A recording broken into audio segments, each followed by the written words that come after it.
हम बात कर रहे हैं फिजिक्स की। नाउ व्हाट इज फिजिक्स, है ना। देखिए, it is that branch of the knowing. अब बोलो, it is that branch of science या it is that branch of knowing itself, है ना, in which we are interested in knowing the nature and the related natural phenomena. जो भी प्रकृति में घट रहे फिनोमेनाज हैं, है ना, या प्रकृति क्या है, नेचर क्या है, हर चीज का यार, है ना। एलिमेंट्स का नेचर क्या है। नेचर खाली बारिश, पहाड़, झरने, पेड़ नहीं होते हैं। नेचर का मतलब बच्चे गलत समझते हैं। नेचर का मतलब, अरे फूल दिमाग में आते हैं, अच्छे अच्छे गार्डन्स दिमाग में आते हैं, पहाड़ और माउंटेन्स दिमाग में आ रही है। अरे nature, it's a part of nature. Nature का मतलब होता है, मैं आपसे पूछूं आपका नेचर क्या है, दैट्स ऑल्सो नेचर ना। नेचर का मतलब होता है intrinsic behaviour of something, that is called as nature. तो जब हम नेचर के बारे में बात करते हैं तो intrinsic behaviour of every damn thing we are talking about, चाहे वो एक मिनट मैं रुकूंगा, चाहे वो है या वो है। अब वो है क्या है, मैं भी उस बारे में बात करता हूँ, लेकिन intrinsic nature of every damn thing we want to know, तो वो हमें फिजिक्स हेल्प करेगा उसमें, है ना। लेकिन जब हम एलिमेंटल प्रॉपर्टीज में जाएंगे, कंपाउंड्स में जाएंगे, मॉलिक्यूल्स में जाएंगे, ब्ला ब्ला ब्ला, वो केमिस्ट्री चला जाएगा। सो physics is that branch of science that deals with the nature, that deals with the study of nature and its related natural phenomena. ठीक है। Before I go into the actual details of कि first chapter में क्या क्या है, वो सब हम कर सकते हैं, कंटिन्यू करेंगे तो सब कर सकते हैं ना। लेकिन मैं कुछ इंटरेस्टिंग बातें आपके साथ करना चाहूँगा आज, है ना, इस डेमो क्लास में। तो आप मेरे को बता सकते हैं, ये ब्रह्मांड जिसको हम यूनिवर्स कहते हैं, इतना बड़ा, है ना, इस ब्रह्मांड को जिसने भी बनाया, we are not interested in that thing कि किसने बनाया, कैसे बना, ठीक है, बिग बैंग हुआ, whatever happened, that is all hypothesis, nothing is proven exactly, ठीक है। लेकिन जैसे भी बना, इस ब्रह्मांड के ओवरऑल दो ही इंग्रेडिएंट्स हैं। Do you understand what is ingredient? Ingredient यानी जिस चीज से बना हुआ है ना। Can you tell me any one of that ingredient, किस चीज से बना हुआ है ब्रह्मांड? Dust particles. Dust particles. You have seen a lot of Hollywood movies, I believe. No, sir. I have heard that many dust particles collided and then formations of planets and all that. Yeah. Okay, nice. So that's why I'm saying you have seen a lot of Hollywood movies. I'm also a big fan of that. Don't worry, है ना, मैं बहुत देखता हूँ, Marvel and DC, मैं दोनों बहुत बड़ा फैन हूँ। लेकिन बट एनीवेज, हम थोड़ा सा यहाँ पे टेक्निकल होना चाहेंगे लैंग्वेज के साथ, है ना। We call it as matter, I think you are talking about Yes, matter, है sir. ना। मैटर के बारे में बात कर रहे हैं हम, है ना।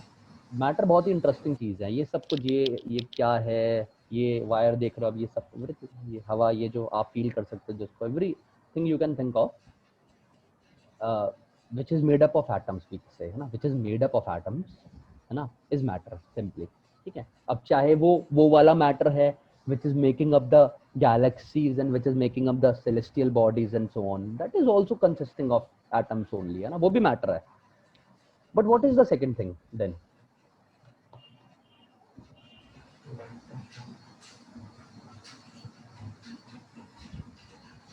if something is not matter, then what else it is? क्या हो सकता है? आपको मेरे स्क्रीन पे भी वो चीज दिखाई दे रही है, कितनी कमाल की बात है। आप रिकॉग्नाइज करोगे तो आपको मेरी स्क्रीन पे भी वो दिखाई दे रहा है, और आपको दिखाई ही इसलिए दे रहा है कि वो है, उसकी एग्जिस्टेंस है। Forces or something, magnetic force. ingredient. Force is something which comes into play. It is an effect that comes into play. It is not an ingredient. It is an effect of that ingredient. जब वो आपस में ingredients आपस में react करते हैं, interact करते हैं, तो वो इंग्रेडिएंट, सॉरी, वो इफेक्ट बनता है जिसको हम फोर्स कहते हैं। अभी लेटर ऑन है ना। The second ingredient is called as energy. How can you forget about it? Energy. Energy. आपको दिख रहा होगा लाइटस, मैंने CFL ऑन कर रखी है, and you are able to see because of that only the energy itself. You are able to hear me because of energy itself. And energy has various forms in this universe. हम पता नहीं कितने तरह के forms के बारे में बात कर सकते हैं एनर्जी के। We can not even list out, इतने तरह के फॉर्म्स हैं, बहुत फॉर्म्स है एनर्जी के यार। इन फैक्ट सबसे कमाल की बात यह है कि जिन दो फॉर्म्स को, जिन दो इंग्रेडिएंट्स को हम अलग अलग समझते हैं, we list them as two ingredients, matter and energy, both are interchangeable. Do you know that? You know that? both are one actually. मैं ये भी नहीं कह सकता कि वो दो अलग अलग चीजें हैं, वो दोनों एक ही चीज है. जैसे कि मैं एक एग्जांपल से समझाता हूं आपको. मान लो एक सिक्का है, ठीक है. अब आप कहते हो सर सिक्के में तो हेड्स है, क्योंकि मैंने ऐसे पकड़ा हुआ है और आपको हेड्स दिखाई दे रहा है, और मैं बहस कर रहा हूँ, मैं यार डिबेट कर रहा हूँ, नहीं नहीं यार सिक्के में तो टेल्स है. आप कह रहे हैं सर कैसी बातें कर रहे हो, सिक्के में तो हेड्स है. बट अगर हम सिक्का रख रहे हैं तो मेरे पास हेड्स भी और मेरे पास टेल्स भी है साइमल्टेनियसली, है ना. Similarly when I am this universe, है ना, तो मेरे पास मैटर भी है, मेरे पास एनर्जी भी है. साइमल्टेनियस दोनों एक साथ पैरेलली एग्जिस्ट कर रहे हैं और दोनों इंटरचेंजेबल हैं, क्योंकि दोनों एक ही चीज है, अलग नहीं है. ब्रह्मांड ने दो चीजें दिखावे के लिए बना रखी हैं, इल्यूजन के लिए बना रखी हैं. इल्यूजन है, इल्यूजन ओनली है. अगर आपको लगता है कि आपकी ये फिंगर बहुत सॉलिड है बिकॉज बोन इसके अंदर है, it's the solidity property of the matter. Yes it is true, the solidity is the property of matter, no doubt. लेकिन डी ब्रोगली ने भी तो ये भी बता दिया कि भाई हम वेव भी हैं, तो मैं आपको वेव जैसा तैरता हुआ तो नजर नहीं आ रहा, है ना. लेकिन डी ब्रोगली ये साबित कर चुका है कि हर मैटर वेव है, हर मैटर एनर्जी का प्रोपोगेशन है, हम भी हैं, सब कुछ है. तो उसको जांच पड़ताल करने की अलग टेक्निक्स हैं, वो छोड़ देते हैं उसको. लेकिन हम इस बात को बहुत क्लियरली समझते हैं कि ये ब्रह्मांड जो है ये दो इंग्रेडिएंट्स का बना हुआ है, मैटर एंड एनर्जी. राइट, समझ में आ रहा है हर्ष? Yes sir. है ना. तो देखिए अब थोड़ा सा मैं कोर्स की तरफ बढ़ूंगा अपनी टॉक को लेकर. अब पुराने जमाने की बात करते हैं. पुराने जमाने में इतनी टेक्नोलॉजी नहीं थी बॉस, है ना. टेक्नोलॉजी इतनी इंप्रूव नहीं थी, तो जो दिखता क्या था, बड़े बड़े ऑब्जेक्ट्स दिखते थे, मैक्रो साइज्ड ऑब्जेक्ट्स दिखते थे. मान लो सन दिख रहा है, मून दिख रहा है, अपना प्लैनेट नजर आ रहा है, रिवर्स दिख रही है, सब कुछ macro size, whatever you can think about the macro size, सब कुछ मैक्रो दिखता था. ठीक है. तो जब हम मैक्रोस्कोपिक ऑब्जेक्ट्स की बात करते हैं तो हम फिजिक्स के उस डोमेन की बात कर रहे हैं जो मैक्रोस्कोपिक डोमेन है. मैक्रोस्कोपिक डोमेन वो डोमेन होता है जो बड़े साइजेस के ऑब्जेक्ट्स की स्टडी से डील करता है, जो ह्यूमंस को नेकेड आई से दिख जाते हैं इजीली, राइट. और फिजिक्स की वो ब्रांच जो मैक्रोस्कोपिक डोमेन से डील करती है, that is called as classical physics. Classical physics अगर आपने सुना हो तो हमारे पेरेंट्स लोगों को या कई बार हम लोगों को भी क्लासिकल ओल्ड सॉन्ग्स बहुत पसंद होते हैं. We say classical old song. Why we say classical old song? Because they are ancient and वो काफी पुराने सॉन्ग्स हो चुके हैं. बिल्कुल उसी वजह से यहाँ पे क्लासिकल फिजिक्स भी इसीलिए कहा जाता है क्योंकि वो पुरानी फिजिक्स है. और जाहिर सी बात है अगर मैं 1600, 1700, 1800 की सदियों की फिजिक्स की बात करूंगा तो तब टेक्नोलॉजी तो थी नहीं, और टेक्नोलॉजी नहीं थी तो कैसी डोमेन होगी? मैक्रोस्कोपिक डोमेन होगी, जाहिर सी बात है ना. So classical physics means macroscopic domain. But when we enter into the era of 20th century, 19th century, जब तक टेक्नोलॉजीज आना शुरू हो गई थी, वैक्यूम ट्यूब्स बन गई, इलेक्ट्रॉन की डिस्कवरी हो गई, गोल्डस्टीन ने प्रोटॉन की डिस्कवरी कर ली, एंड सो ऑन, इस तरह डिस्कवरी सब एटॉमिक पार्टिकल्स की हो गई. जब हम एलिमेंट्री पार्टिकल्स में चले गए कि अच्छा मैटर एक तो एटम्स का बना हुआ है और एटम्स के अंदर भी ऐसे पार्टिकल्स हैं जो उस एटम को बना रहे हैं, बिल्डिंग ब्लॉक को बना रहे हैं, है ना. तो हम चले गए माइक्रोस्कोपिक डोमेन में, फिजिक्स की माइक्रोस्कोपिक डोमेन में चले गए. And that physics which deals with the microscopic domain is called as modern physics. Modern physics अभी की नई फिजिक्स है वो, है ना. तो ओवरऑल फिजिक्स को हमने दो ब्रांचेस में बांट दिया मोटी मोटी, classical physics and modern physics. Classical physics की डोमेन मैक्रोस्कोपिक, जाहिर सी बात है बड़े ऑब्जेक्ट्स, पुराने थे तो बड़े ऑब्जेक्ट्स, ठीक है. मॉडर्न फिजिक्स की डोमेन माइक्रोस्कोपिक डोमेन, क्योंकि वो एलिमेंट्री पार्टिकल्स की भी स्टडी से डील करती है. दोनों डोमेन्स क्लियर हैं, दोनों ब्रांचेस क्लियर हैं किस बारे में डील कर रहे हैं? Yes sir. But in between these two branches, we have another branch. We have another branch that is called as mesophysics. M-E-S-O, mesophysics. That is called as mesophysics. अब ये mesophysics क्या है? अब क्लासिकल फिजिक्स बड़े बड़े object से deal कर रही है. बड़े बड़े ऑब्जेक्ट्स यानी कि millions and billions of atoms they are dealing with. Modern physics बिल्कुल ही एक एटम के भी टुकड़े कर करके दिखा रही है कि देखो प्रोटॉन, इलेक्ट्रॉन, न्यूट्रॉन है, और अब तो उनके भी टुकड़े हो गए हैं, क्वार्क्स हैं, सब क्वार्क्स हैं, पता नहीं क्या क्या पार्टिकल्स और अंदर मिले हैं, ठीक है, गॉड पार्टिकल है फलाना ढंग का, जितना आप सोच सकते हो, हिग्स बोसॉन पार्टिकल, ठीक है, वो और भी टुकड़े हो जा रहे हैं, वो सब मॉडर्न। लेकिन इनके बीच में क्या है, means of physics that deals with the particular hundreds and thousands of atoms.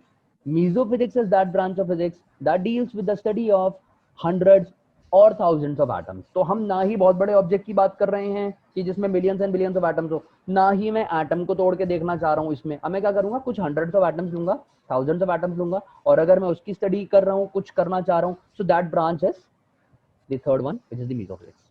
मेसोफिजिक्स, ठीक है, समझ में आ गई तीनों ब्रांचेस? यस तो आई थिंक ये सब तो स्कूल में भी बताया होगा टीचर ने। सर, ये चैप्टर स्किप कर लिया है स्कूल में क्योंकि इसमें से ज्यादा सिलेबस नहीं है, खाली बोला था रीड कर लेना। हाँ हाँ हाँ हाँ हाँ हाँ हाँ, ये थोड़ा सा टीचर्स के साथ ना एक्चुअली, चलो मैं don't complain about anyone, any school, any institution, any teacher, but problem ये है कि आप मतलब you are not interested in teaching physics and you are teaching physics, this is the problem, है ना। आप इंटरेस्टेड नहीं हो, आप कोर्स कंटेंट पढ़ाने में इंटरेस्टेड हो बच्चों को कि कोर्स कंटेंट कराओ, कोर्स कराओ, कोर्स कराओ, जल्दी जल्दी कोर्स खत्म करो, रिवीजन कराओ, तैयारी करवाओ, मार्क्स अच्छे आए, ठीक है, सब कुछ अच्छा लगता है सुनने में, होना भी चाहिए, है ना। लेकिन जो सब्जेक्ट आप जैसा पढ़ रहे हो, आप उसकी ब्यूटी को मिस कर रहे हो। आप मिस क्या कर रहे हो उसके दौरान, आप उसकी ब्यूटी को मिस कर रहे हो। आप एक्चुअलिटी में देख ही नहीं रहे हो कि हो क्या रहा है यार। आप सब कुछ पढ़ जाओगे, you will understand every damn thing कि प्रोजेक्टाइल मोशन क्या होता है, सर्कुलर मोशन क्या होता है, बट आप नेचर की ब्यूटी को मिस कर जाओगे उस दौरान, अगर आप उस सब्जेक्ट को उस तरीके से नहीं पढ़ोगे जैसे पढ़ना चाहिए एक्चुअली में। बात समझ में आ रही है ना। तो ये मेरा सब्जेक्ट इसीलिए है क्योंकि मैं भाई प्रकृति से जुड़ा हुआ आदमी हूँ, ठीक है, और जब कोई इंसान जुड़ता है नेचर से तो वो मिल जाता है उसके साथ, और उसको मजा आता है इन सब चीज़ों को जानने में भी और पढ़ाने में भी, है ना। So that's why I have chosen this subject, ठीक है पढ़ाना चाहिए, चलो ये सब्जेक्ट, और काफ़ी सालों से पढ़ा रहा हूँ, काफ़ी साल हो गए पढ़ाते हुए, ठीक है। तो चलो एनीवेज, तो ये ब्रांचेस हो गई हमारी, ये डोमेन्स हो गए। इसके अलावा फिजिक्स जो है वो दो बेसिक प्रिंसिपल्स पे काम करता है। मैं आज आपको भी नोट्स नहीं लिख पाऊंगा, जब हमारे नोट्स की बारी आएगी, जब आपकी क्लास कंफर्म होगी कि जी हाँ हम कंटिन्यू कर रहे हैं, हम पढ़ रहे हैं, है ना, तो हम नोट्स की भी बात करेंगे कि कैसे करना है, because already I have notes with me, मैं वो सारे नोट्स प्रोवाइड कर सकता हूँ इजीली, आपको नोट्स भी मिल जाएंगे सारे, है ना। हम न्यूमेरिकल्स भी करेंगे, सब कुछ करेंगे, लेकिन आज क्योंकि डेमो क्लास है तो that's why we are this in verbal talk, okay. Yes ठीक है ना। तो दो प्रिंसिपल्स हैं जिस पे फिजिक्स काम करता है। कौन से प्रिंसिपल हैं? पहला प्रिंसिपल यूनिफिकेशन, नाम बता देता हूँ पहले दोनों प्रिंसिपल्स के। पहला principle unification, the second principle is called as reductionism. Unification and reductionism, है ना। तो चलिए समझते हैं कि यूनिफिकेशन क्या होता है। देखिए यूनिफिकेशन वो सिद्धांत है, वो प्रिंसिपल है फिजिक्स का, जिसमें कि हम क्या करते हैं, कुछ नेचुरल फिनोमेना हो रहा है उसको ऑब्जर्व करते हैं, उसको ऑब्जर्व करने के बाद उस पे बेसिस पे कुछ कॉन्सेप्ट बना देते हैं, कोई लॉ बता देते हैं, कोई थ्योरी बना देते हैं, है ना। हमने कुछ ऑब्जर्व करा, नेचर में कुछ हो रहा है, on the basis of that we made some concepts and laws, और वो हमने आगे दे दिए, और उन लॉस के बेसिस पे फिर कुछ एक्सपेरिमेंट्स हुए जो बाद में साबित हो गए, ऐसे करके, है ना। तो यूनिफिकेशन का मतलब है कि आप पहले नेचर में ऑब्जर्व कर रहे हो, देख रहे हो क्या घट रहा है, और उसके बेसिस पे कुछ लॉज या कॉन्सेप्ट आप दे रहे हो। समझ में आ गया यूनिफिकेशन क्या होता है? Yes sir the second one is called as reductionism. Reductionism में व्हाट हैपेंस कि आप किसी बिगर सिस्टम की प्रॉपर्टी को समझने के लिए उसकी एलिमेंटल छोटे छोटे पार्टिकल्स की प्रॉपर्टीज को समझ लेते हैं, और उन एलिमेंट्री पार्टिकल्स की प्रॉपर्टीज को समझने के बाद आप पूरे सिस्टम की प्रॉपर्टी को भी समझा पाते हैं, है ना। तो बिगर सिस्टम की प्रॉपर्टी को समझने के लिए आप छोटे छोटे उसके सिस्टम के आप बोलो कि यूनिट्स जिनसे मिलके वो सिस्टम बना हुआ है ना, वो यूनिट्स की प्रॉपर्टीज समझ लेते हैं या समझा देते हैं, और उनके बेसिस पे आप पूरे सिस्टम की भी प्रॉपर्टी जो है समझाते हैं उसके बाद में, ठीक है ना। तो this is called as reductionism. तो ये दो प्रिंसिपल है, याद रखिएगा, यूनिफिकेशन एंड रिडक्शनिज्म। टीचर ने नहीं पढ़ाया बट दे सकता है, वो बेशक दे सकता है ना, तो इसलिए पता होना चाहिए। और देखेंगे, will talk about notes also next class जब भी होगी। अभी तक जो भी बताया समझ में आया सारा Harsh? Everything is clear? Yes sir. है ना, ओके चलिए। तो प्रिंसिपल की बात हो गई। नाउ दिस चैप्टर जो हम फर्स्ट चैप्टर जो कह रहे हैं, है ना, this contains a very important context of talk which is called as the concept of fundamental forces of nature। Fundamental forces of nature, है ना। बच्चे पूरी 11th की फिजिक्स 12th की फिजिक्स पूरी खत्म कर जाते हैं, उसके बाद एंड में जाके उनसे पूछो कि बेटा कितनी फंडामेंटल फोर्सेस है नेचर की, they are blank, out of mind. Fundamental forces sir सुना भी नहीं है हमने, तो ये क्या होता है? मतलब कई स्टूडेंट्स ऐसे भी होते हैं जिन्होंने पता ही नहीं होता, अरे फंडामेंटल फोर्सेस भी है नेचर में ना। तो पहले तो हम ये समझते हैं कि फोर्स क्या है। वैसे तो मैं डिटेल में भी नहीं जाने वाला, because it is the concept of Newton's laws of motion, आगे के चैप्टर का कॉन्सेप्ट है। बट क्योंकि हम फंडामेंटल फोर्सेस की बात कर रहे हैं, तो एटलीस्ट हमें इतना तो पता हो कि फोर्स क्या होता है ना। What is this force? तो आप कुछ बता सकते हैं फोर्स के बारे में? काफी कुछ पढ़कर आ रहे हैं पीछे 9th-10th में।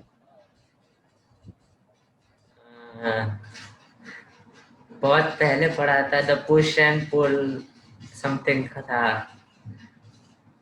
Push and pull, okay okay okay okay.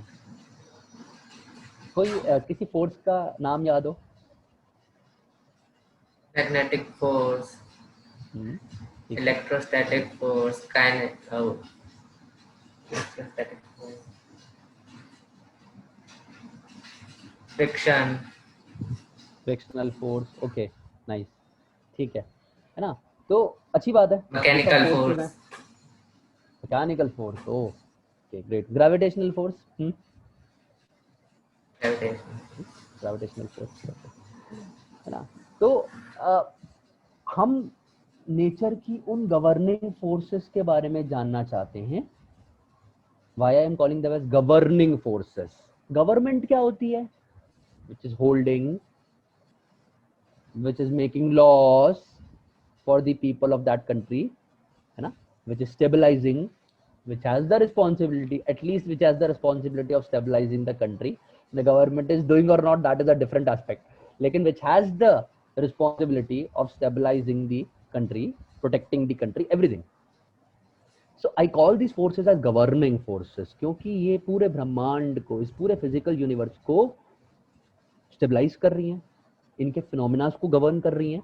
ये ऐसी फोर्सेस हैं नेचर की, and that's why we call them as fundamental forces. Fundamental मतलब वो बिल्कुल एग्जिस्टेंस के जीरो लेवल पे हैं, वो एग्जिस्टेंस के जीरो लेवल पे हैं। मतलब और कोई फोर्स आपको नेचर में दिखाई देगी ना, तो उनका प्रोडक्शन इन्हीं फोर्सेस से हुआ होगा जो बिल्कुल रूट लेवल पे हैं। जैसे प्लांट्स की जो रूट्स होती हैं, प्लांट्स की रूट ही सबसे इंपॉर्टेंट है ना यार, because root is itself is taking the water and all the nutrients from the soil, और उसकी वजह से पूरा प्लांट जो है वो ग्रो कर रहा है। बिल्कुल उसी तरीके से इस ब्रह्मांड की जो रूट फोर्सेज हैं, वो ये फंडामेंटल फोर्सेज हैं। 4 फंडामेंटल फोर्सेज हैं, है ना। लेकिन इन चारों को डिस्कस करने से पहले हमें कम से कम ये तो पता हो कि फोर्स क्या होता है ना। देखिए, फोर्स एक अफेक्ट का नाम है। फोर्स एक अफेक्ट है। अफेक्ट समझते हैं? अफेक्ट मतलब हम कुछ चीज करते हैं तो उसका किसी चीज पे अफेक्ट होता है, हाँ, मतलब वो। अफेक्ट होता है। Effect यानी कि वी सी। हाँ, बोलिए बोलिए, please please tell. I am not getting the words, proper word. I know किसी चीज का अफेक्ट होता है ना किसी चीज पे। हाँ हाँ हाँ, देखो, एक तो होता है अफेक्ट, एक होता है इफेक्ट, एक होता है AFFECT, अफेक्ट, है ना। I have been affected, I have been affected by flood in my state, ऐसे करके अफेक्टेड। एक होता है इफेक्ट, EFFECT। तो मैं क्या कर रहा हूँ, force is an effect. Effect का मतलब है something is happening, something is happening due to which you are able to see some change in the surroundings, due to which you are able to see some change in the surroundings. Effect है वो एक, है ना, force एक effect है, लेकिन किस form में होता है वो इफेक्ट? पुश या पुल की फॉर्म में होगा? जब भी हम नोटिस करेंगे वो इफेक्ट जो आएगा या तो वो किसी पुश के फॉर्म में होगा या पुल की फॉर्म में होगा, and it is going to change its surroundings और the objects lying in the surroundings somehow. अब उनकी क्या चीज को चेंज करेगा, ये भी फोर्स की कहानी है पूरी पूरी, कि क्या क्या चीजों में चेंज लेकर आता है वो इफेक्ट जो होता है ना। तो इसके बारे में हम जरूर बात करेंगे।